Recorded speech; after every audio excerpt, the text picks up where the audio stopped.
हम अपने जीवन में हमेशा अपने मन को लेकर परेशान रहते हैं। हम यह सोचते हैं कि हमारा मन भला शांत कैसे होगा। हमारे मन में तो तरह तरह के विचार चल रहे हैं। हम काम कुछ और करना चाहते हैं, लेकिन हमारा मन हमसे कुछ और ही काम करवा लेता है।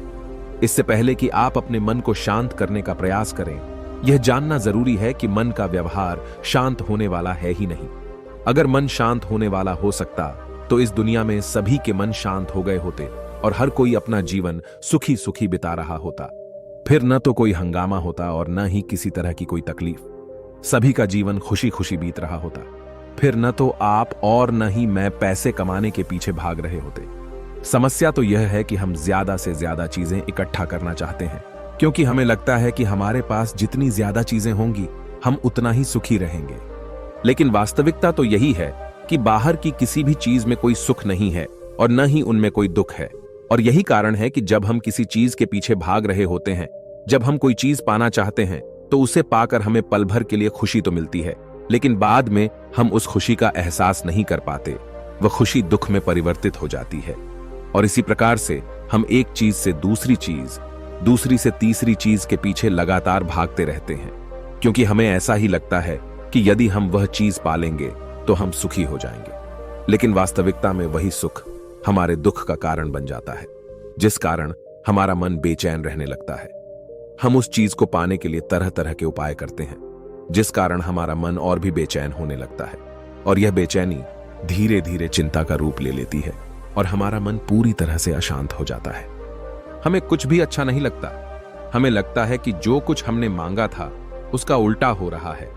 सब कुछ हमारे विपरीत जा रहा है। और फिर हम अपने मन को शांत करने के लिए ध्यान करना शुरू करते हैं, क्योंकि एक ध्यान ही वह मार्ग है जो हमें ज्ञान की ओर ले जाता है।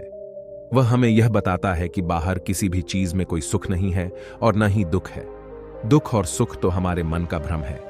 यह हमारे मन की एक उपज है, जिसके लालच में हमारा मन हमें यहां वहां भगाता रहता है। जैसे कि महीनों से भूखे एक भिखारी को अगर एक सूखी रोटी भी मिल जाए तो वह उसके लिए सुख है, वह उसके लिए अमृत है।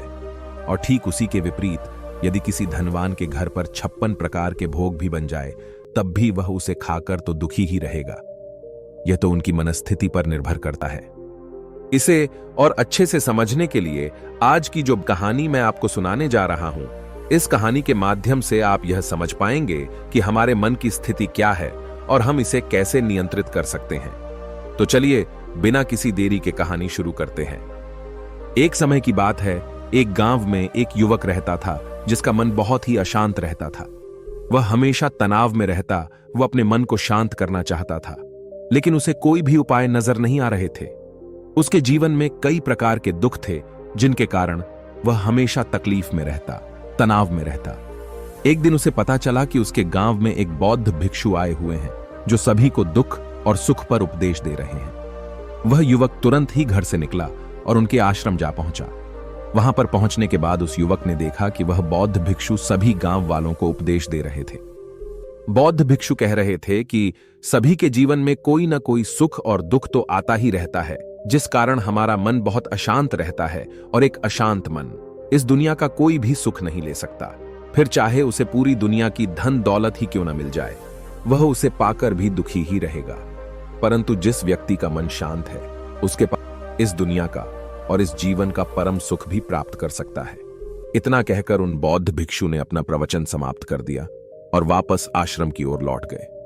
युवक भी उनके पीछे पीछे आश्रम पहुंच गया और इस युवक ने उन बौद्ध भिक्षु से कहा, हे गुरुवर, अभी कुछ देर पहले आप उपदेश दे रहे थे कि एक शांत मन हर पल का आनंद ले पाता है, हर पल को सुखी सुखी जी पाता है। लेकिन इस दुनिया में सभी के पास मन है और सभी के मन अशांत है, तो ऐसे में भला अपने जीवन को कोई सुखी सुखी कैसे जी सकता है। इस दुनिया में शांत मन किसी के पास नहीं। मेरे पास भी एक ही मन है और वह भी शांत नहीं है। गुरुवर, क्या आप बता सकते हैं कि मैं अपने इस मन को कैसे शांत करूं? तभी बौद्ध भिक्षु ने उस युवक को ध्यान के बारे में समझाया, ध्यान के फायदे बताए और उसे कहा, बेटा, ध्यान करने से हमारा मन शांत हो जाता है। हम विचारों के दलदल से बाहर आने लगते हैं और इस कारण हमारे जीवन। तो बने रहे, आगे वीडियो में नेक्स्ट पार्ट आएगा। आप उसे पार्ट को देखकर पूरा समझ सकते हो। तब तक आप इस चैनल को सब्सक्राइब करते हैं, चैनल पर जाकर भी देख सकते हो।